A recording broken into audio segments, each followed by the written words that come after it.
Richard E. Byrd is a prominent Virginian, Richard E. Byrd is a prominent American, and then the living legacy. Byrd and prominence.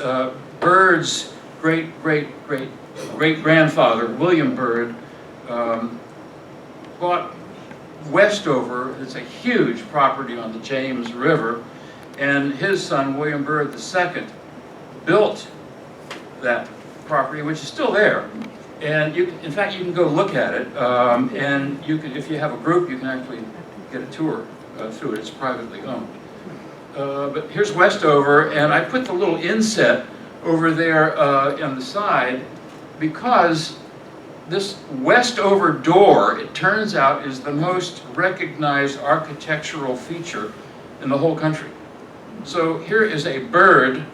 Every time you see a doorway like that, you can think of Richard E. Byrd. So William Byrd II also founded the city of Richmond, and for me anyway, I think it's really cool that the Byrd Theater is down there. And on Saturday nights, the mighty Wurlitzer, that's what they call it, the mighty Wurlitzer comes up out of the floor and gets an organ recital gets played for about a half an hour before the movie begins. So that's, Byrd is responsible for Richmond. Just moving forward here, William Byrd III is missing from the list, but recent archaeological evidence suggests he may have had a hand in building at least a part of Westover, so following on what his dad had started. And you also see the two Richard Byrds here. So son Richard, Evelyn Byrd, or Richard Byrd's father, married Eleanor Flood, who was from another prominent Virginia family, and in 1888, the subject of tonight's talk, Richard E. Byrd, was born.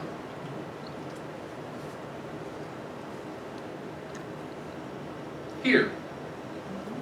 And so what was growing up like there in Winchester? Richard had two brothers, Tom and Harry, and Richard was the middle one, so Tom, Dick, and Harry. And more about Harry in a minute, but the backyard of this house, I love this childhood. The backyard of the house had a garden and a stable for the boys' ponies. Richard's father was a Commonwealth's attorney in Winchester, but he also had a practice in Richmond.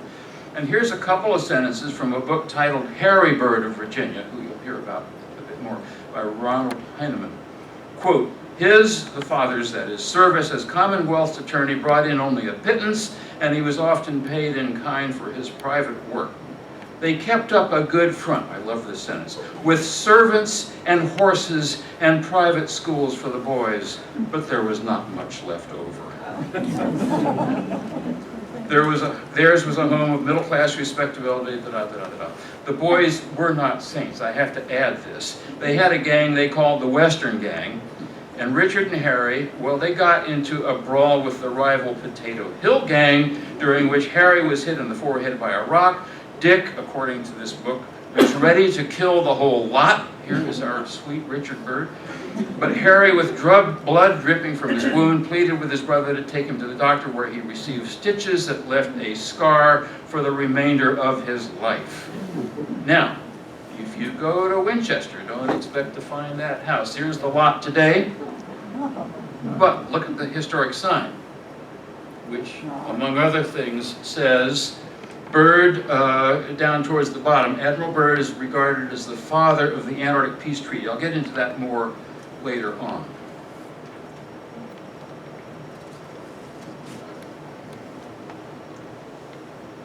So now we're to Harry Byrd. In 1958, when this library was started, so a ceremony like this 55 years ago, people who attended would not have been thinking about Richard Byrd. They would have been thinking about Harry Byrd, Harry F. Byrd, because he was the boss of Virginia. And here he is on the cover of Time magazine. I haven't found his scar on the forehead here, but it is a painting. So that was the 20th of January, 1958, the dedication of that original storefront that Sandy talked about. And when I was growing up in Arlington in the 50s, it was Harry Byrd, I mean Richard Byrd. But at any rate, Harry was governor of Virginia by the late 20s. He'd already made his fortune running Winchester's 2 newspapers, planting apples, and he started from just about nothing. Became a U.S. Senator in 1933 and was still one 29 years later when this cover story came out. And he had what was called the Byrd machine, which ruled for Virginia for 3 decades. But let's move to the national level. He was an internationalist, and he supported President Roosevelt's foreign policy. Roosevelt strongly favored Richard Byrd's Antarctic expeditions, and by the 1950s, Harry Byrd was one of the most influential senators. So I can't help but think that this Virginia senator had a lot to do with getting our national government into its leadership role in Antarctica that I'll talk about a bit later. Now, okay, there may be some confusion here. Last week there was a long obituary in the Washington Post about Harry F. Byrd, Jr. That was his son. But Harry F. Byrd, Jr. also was a United States Senator for a long time, too. So now we'll move to the prominent American category of this talk. And this is just a one-slide summary of some of Richard Byrd's achievements. And, you know, you can talk forever about this, but just look at this kid at the age of 12 going to the Philippines without his mom and dad. He learned to carry a revolver and to shoot it. He went out and came under fire from guerrillas while they were on a patrol. He was the guest of a relative who was named Kit Carson. I don't think it's the real Kit Carson. And he wrote about his experiences, including this sentence: Judge Carson sentencing men to death and their acceptance of hanging without the quivering of an eyelid. It's one of the things this 12-year-old kid experienced. He learned Spanish while he was there. Back home, he went to Shenandoah Military Academy, 2 years at VMI, a year at UVA, but really he wanted to go to the Naval Academy, and he was appointed to the class of 1912. At the Naval Academy, and he did graduate in 1912, something happened that changed his whole life. Byrd was very athletic, and he had injured one of his feet, I forget which one, and then he was on the rings, I guess you call them, you're hanging from. He was 13 feet up, fell on the same foot, and so he broke an already injured ankle. And so here he was not the greatest scholar, but he excelled at math and at navigation. You might not be surprised to hear. He was very well liked. The yearbook quote was, "Go where he may, he cannot hope to find the truth, the beauty pictured in his mind." But at any rate, because of this injury, by 1916, it was apparent he would not be promoted like his classmates. He was still an ensign 4 years out of the academy. And it was because of that. And at the age of 28, he requested and was retired from active duty. At the age of 28. And in those days, you got 3/4 pay for the rest of your life. But of course, an ensign wasn't paid very much anyway. So 5 days later, he was appointed administrator of the Naval Militia of the state of Rhode Island as a retired officer on active duty. Okay, so he's retired at the age of 28 and he's already back on active duty. It's kind of confusing, but that's the way it worked. Promoted to lieutenant, then he went to, by the way, he straightened out the Naval Militia in Rhode Island that nobody had done before. Went on to Pensacola Naval Air Station in Florida. During World War I, he was a great organizer. And so in a way, what he was thinking was, okay, I can't go on a ship. They all know that you can't go on a ship if you're lame. But they hadn't yet figured out what you can and can't do with airplanes. So he went with it. It's just amazing what he did. He went up on Capitol Hill, and this Lieutenant Commander Byrd shopped the bill for the Bureau of Aeronautics, and it passed. So you can imagine, here's Richard Byrd in the Navy trying to get aeronautics going. At the same time, Billy Mitchell was over in the Army doing about the same thing.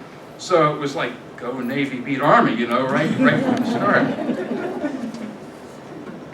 I mentioned the navigation already, and one of the key factors in flying to the North Pole and to the South Pole, which he did, was knowing where it is. And a man, Albert Bumstead of the National Geographic, was apparently just brilliant at this stuff. He said, well, I'll build you a sun compass. And so one of these is at the Udvar Hazy Center, the Air and Space Center out by Dulles Airport. So you can actually go look at one out there. It turns out that that was the only, of course the sun had to be shining, so you had to be careful about weather. But when you get close to the poles, anybody who's navigated near the poles knows this, your magnetic compass is useless because you're almost pointing. Here's the North Pole way down there, down deep, and the compass just doesn't point at it. It doesn't work. So I'm not going to talk about how this thing works. I think I understand how you can use it. But at any rate, here he is in an airplane. I don't know which flight this is, but he's actually using one. Byrd was always a very hands-on guy in all of his expeditions. So his first big achievement, besides getting the Bureau of Aviation going in the Navy, was now he's back not Navy anymore. Now he's retired, okay, back again, because he just did that. He finished his assignment. So they make this flight, it gets headlines everywhere, and used a Fokker airplane. It was 814 miles. Okay, these days, this is just not a big deal, but then, using the equipment of the day, it was a huge accomplishment to be able to pull this off. And there is some controversy to this day, maybe some of you already know it, as to whether he actually got there or not. But here's a 9 April 2013 study by an emeritus professor at Ohio State, who said, even in the worst case scenario, he almost certainly saw the North Pole through his cockpit window. So even if he didn't quite get there, he was really close. And you can go see the airplane. It's in the Ford Museum in Dearborn. Maybe you've been to the Dearborn Museum. His next jaunt was to fly from New York to Paris. Now here, those of you who are astute in aviation history know what happened the prior month. Lindbergh made his solo flight. So what's the big deal here? Why is Byrd bothering to do this? Well, it was the first flight with a multi-engine plane, which he thought was essential for safety reasons when you're crossing the ocean. It was the first contract airmail service across the Atlantic. And his goal was to show that you can do commercial transoceanic service. This flight was not the happiest of flights. They got to Paris, it's fogged in, they can't land, they're running low on fuel, flew back to the ocean, and these days with airplanes, you could just do this. They landed in the ocean, wrecked the plane, swam to the beach, and you know, just another day's work. So here's now Dick Byrd on the cover of Time magazine. What's interesting to me is this is before they started their first Antarctic expedition. He's already on the cover of Time. And let's put a little perspective on this in the Antarctic. I know this is not the clearest of pictures, but you're looking at the continent of Antarctica is bigger than the United States. I think I mentioned that. And in 1775, nobody had yet seen it. And these tracks that you might be able to make out, there are 3 separate voyages by James Cook, the famous James Cook. He tried as he might to see Antarctica. And he said, I give up, I just can't do it. There's too much ice, I can't get in. So the recent history of going to Antarctica is it was first sighted around 1820. The first people actually were able to make an encampment there just before the turn of the century. And the South Pole was achieved only in 1911. And many of you know, I'm sure, this famous picture. Here is the Norwegian party led by Roald Amundsen, having arrived in December 1911. Both parties knew that they were racing against each other, the other one being Robert Scott. He's a British party. And Scott arrives at the North Pole, the South Pole, only to see Amundsen's tent. Now, one thing that's really established is that they both really did get to the same spot. But at any rate, it was a great disappointment. Amundsen and his crew happily went back to the coast and went home in good spirits. Scott and his party, one of them took the picture, and the other 4 died on the way back on the Ross Ice Shelf in March of 2012. And of course, that story has been told over and over and over and over and over again in various ways. So that's where things were. Nobody was living in Antarctica. And so Byrd's expedition arrives, and I just want to read one little thing. I promise not to do a whole lot of reading here. When we did a dry run, they said, quit reading so much. But this is just so good, and I have shortened it.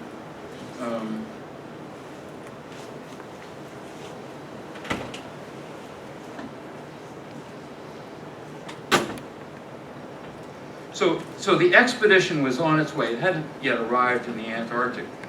And Byrd was going on the C.A. Larsen himself, which was another ship. But as he prepared for the trip, he discovered he could not sail for Norfolk because they were broke.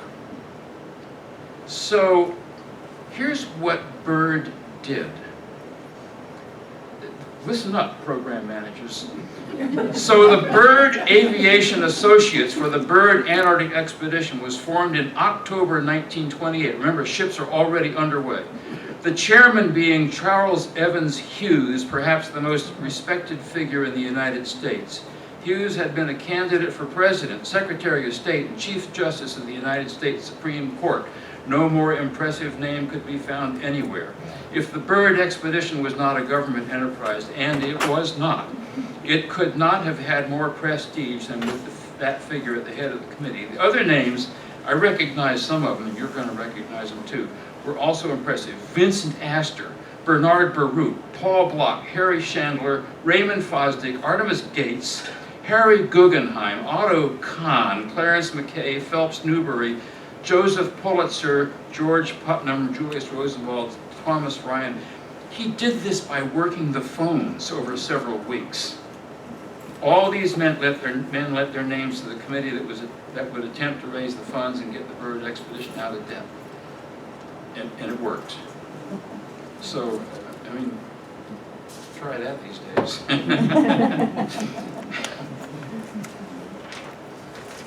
So, here's Little America, viewed from the air. Remember, they had airplanes.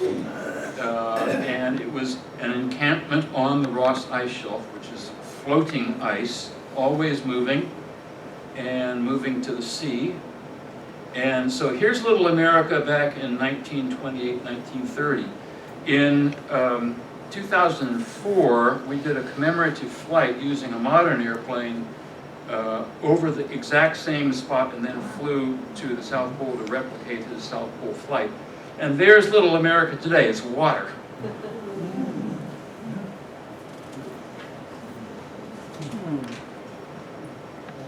But just going back in time again, they had radio. They could talk to the United States. Every Antarctic camp has lots of supplies, and they're outdoors.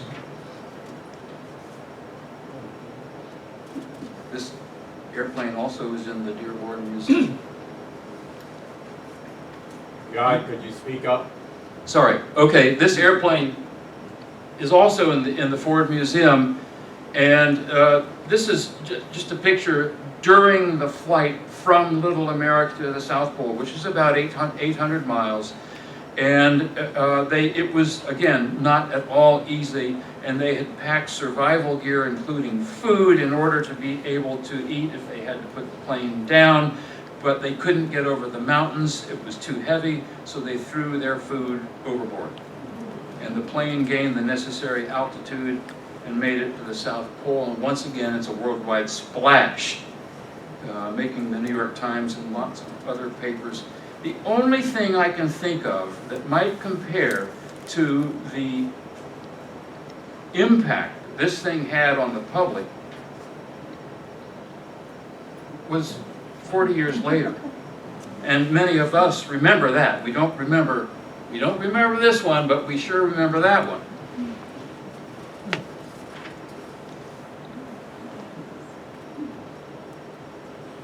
So when he got back, they still were in debt, and he did a 156-city lecture tour. Senator Claude A. Swanson of Virginia, who had been governor in 1906-1910, been a senator for 23 years, got Byrd promoted in the only way he could get promoted, and that was by an act of Congress. And he was promoted to commander. And that was I'm sorry, I mixed up here. He got promoted to rear admiral. I'm sorry about that. After his flight to the South Pole. And so Byrd was very nervous about jumping rank, but on the other hand, it meant a lot to his people. Here he is in a ticker tape parade. This happens to be, people know what ticker tape parades?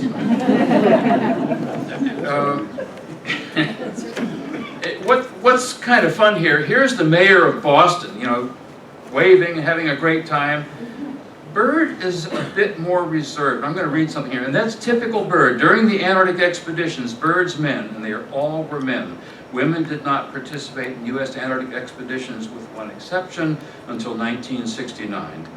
Byrd's men respected Byrd, they obeyed Byrd, they admired Byrd, but most of them did not particularly like Byrd. He stayed aloof, he made decisions sometimes on his own. He was Commander Byrd. He was tough. Well into middle age, Richard Byrd was still doing one-hand chin-ups, just for fun.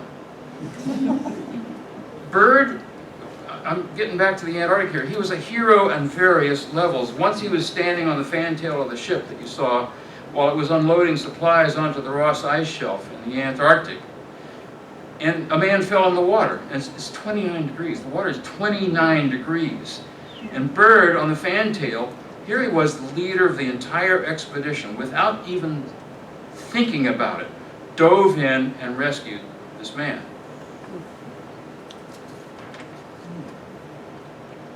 So that expedition they raised the money for in 1928. The following year, the market crashed. Here they are in the depths of the Depression, 1933-35.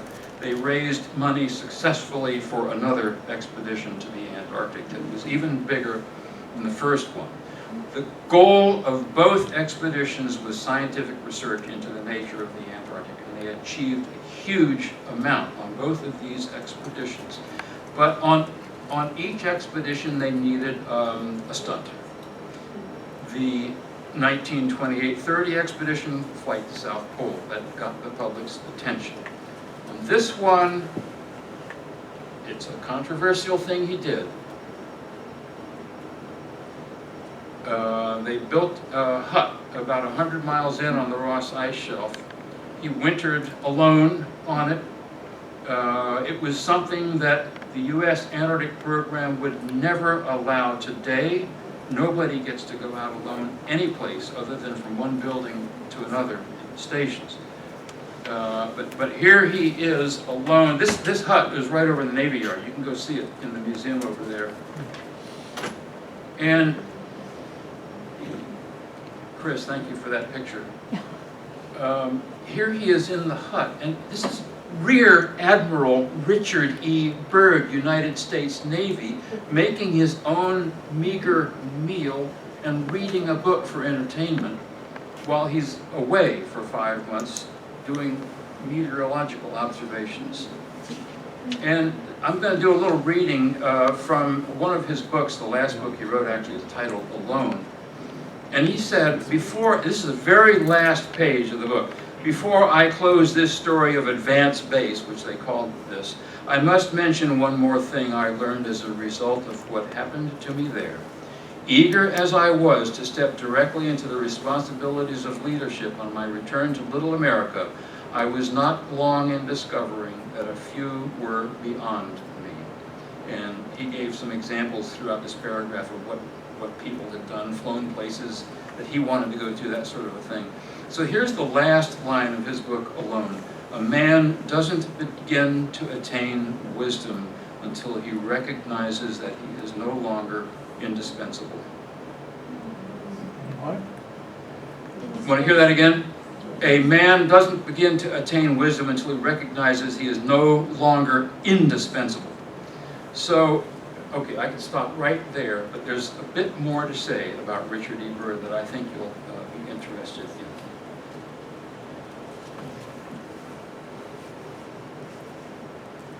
Three more major expeditions were made to the Antarctic, where Richard E. Byrd's name was very much associated with them. The U.S. Antarctic Service expedition was the first government expedition back just before World War II. It was to have been continuous, but other priorities got in the way. Operation High Jump, that's the aircraft. We actually sent an aircraft carrier to the Antarctic. Had 13 ships, 4,700 men, and it was enormous. It achieved a huge amount. And then the International Geophysical Year, which involved 12 nations. But Byrd was kind of kicked upstairs. He was the officer in charge, which meant he didn't have much to do. He was getting older. The regular Navy increasingly resented this fellow who was kind of from another era. And so the last years of his life, and it's covered very well in this book, increasingly he was seen as just a quirky old guy by the Navy. And a lot of people have said they could have treated him better, but that's history, folks. At any rate, the International Geophysical Year began in 1957, and he died in 1957. So this is a library, right? Here are his 4 books that he wrote. Skyward was about that early period, including the North Pole flight, establishing the Bureau of Aeronautics and so forth. Little America, about the first Antarctic expedition. Discovery, about the second one, and Alone that I read to you from. The 2 biographies that stand out are one I showed you, published in 1968, and again, this is a library, I gotta tell you this. Here is Hoyt, the author of the first one. His first paragraph in his preface says, "Someday, when the immediate family of Rear Admiral Richard Evelyn Byrd, Jr. releases the Admiral's private papers, a definitive biography of him can be written." All right, jump ahead 40 years. The Lyle Rose book. Book reviewer said, "Rose was able to amass an impressive quantity of source material from the Byrd Polar Research Center archives at Ohio State, where they all went, all of them. It's a huge amount of stuff. And in fact, part of this weekend, I believe, is possible because of generosity from the Byrd Library. So let's move on to his the living legacy. Here he is. You can go see Richard Byrd on what's called the Avenue of the Heroes, which is just It's Memorial Bridge, the road extended into Arlington. The Navy still likes him enough to have named the ship after him, the Richard E. Byrd. And I will show you his daughter, Bolingbird Clark, and her two daughters, and I don't know who the young lady is, but the three with flowers are our family members. I've mentioned this center. It's mainly a research center, but also the Ohio State Library and this center together manage the Byrd archives, and they're open to the public, and a lot of them are online too. So, what do we get out of Richard E. Byrd? This is kind of the definitive history of American involvement in the Antarctic from the beginning of the nation, really, until 1948. And we don't need to read the whole thing, but people in America just decided Antarctica was kind of ours because of Richard E. Byrd. So that's an American author. You don't want to take his word for it. Here is a Norwegian. The United States has in many ways been a leading candidate in the Antarctic ever since Admiral Byrd started his expeditions. That was spoken, by the way, at the dedication of South Pole Station, the rededication in 1975. You have to rebuild stations once in a while down there, and the new one that now exists was dedicated in 2008. So Byrd was always looking ahead, and he said that we really ought to be cooperating internationally in the Antarctic. This is a big part of his legacy. Remember that sign that's out in front of where his house used to be? He was the father of the Antarctic Treaty. That's pushing it. The Antarctic, any successful thing has a lot of fathers, right? Well, success has 1,000 fathers.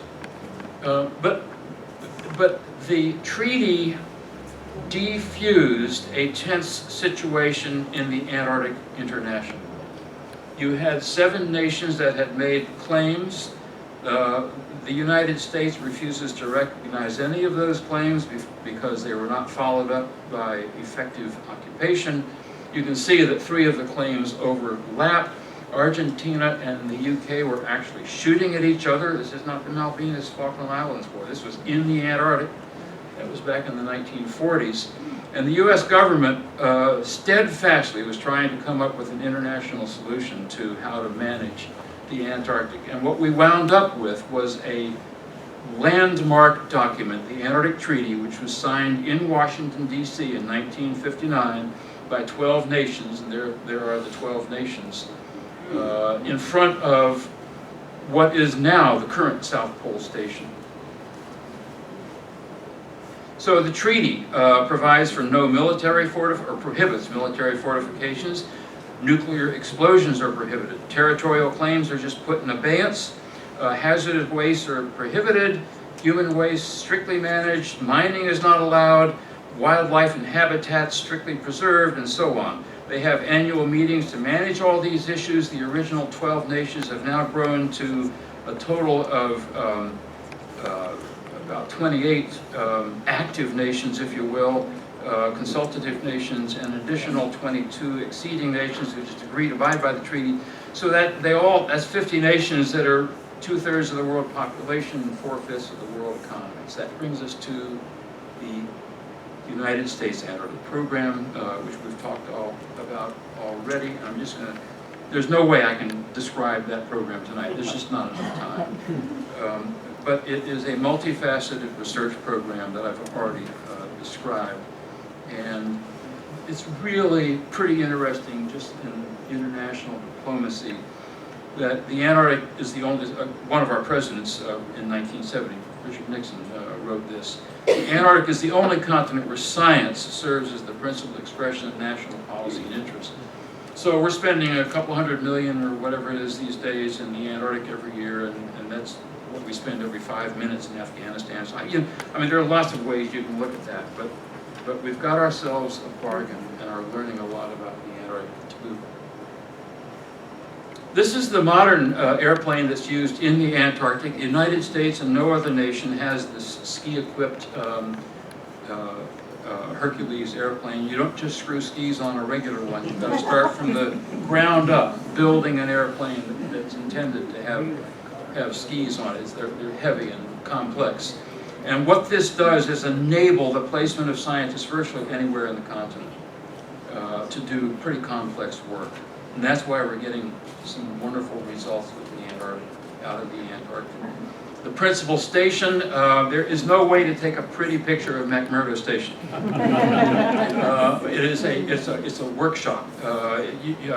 People live there, they work there, they do science there in the laboratories, they fly from there. It's like the loading dock of Antarctica.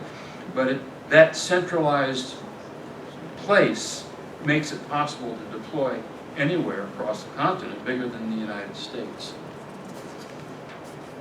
And I'm just going to mention a couple of results of the U.S. Antarctic program. The one that I guess is the signature is discovery of the ozone hole. The British Antarctic Survey actually did that, figuring it out by being able to send atmospheric scientists to McMurdo Station in winter in airplanes to do the in situ measurements that proved that it was CFCs, Freon, that was causing the ozone hole. And then we've now begun, because of the Montreal Protocol, I can get too deeply into this, the recovery of the ozone hole.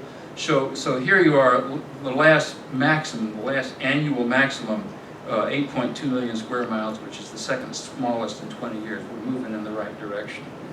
And I could give you figures, I will give you figures. EPA estimates that in the United States from 1990 to 2165, protecting the stratospheric ozone layer will produce $4.2 trillion in health benefits and prevent 6.3 million premature deaths from skin cancer. That's